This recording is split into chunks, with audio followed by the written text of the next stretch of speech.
नमस्कार। एक कन्यादान गीत लेके आया हूँ। अगर अच्छा लगे तो लाइक करिएगा, संभव हो तो अपने दोस्तों में शेयर करिएगा। आइए सुनते हैं कैसे है गीत।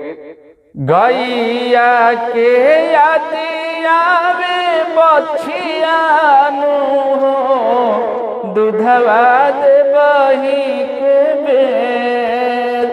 गैया के यादिया में बछवानु हो, दूधवा दे बही के बेर।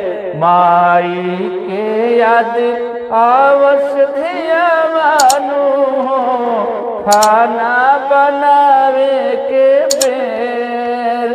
माई के याद आवस धियावानु हो, खाना बनावे के बेर।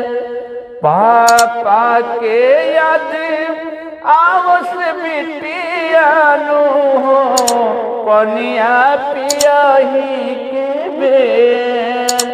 पापा के याद आवस बिटियानु हो, पनिया पियाही के बेर। माई के याद आवस धियावानु हो, खाना बनावे के बेर।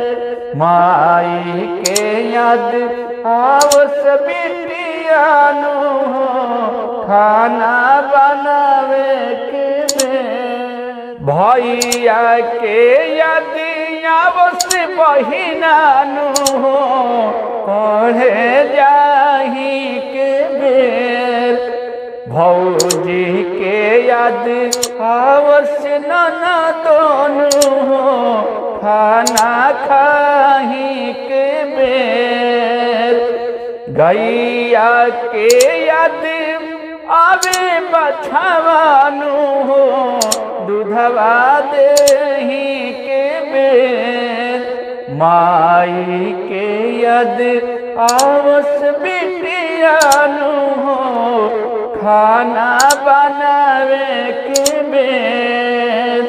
पापा के याद आवस बिटियानु हो, पानी पियाही के बेर।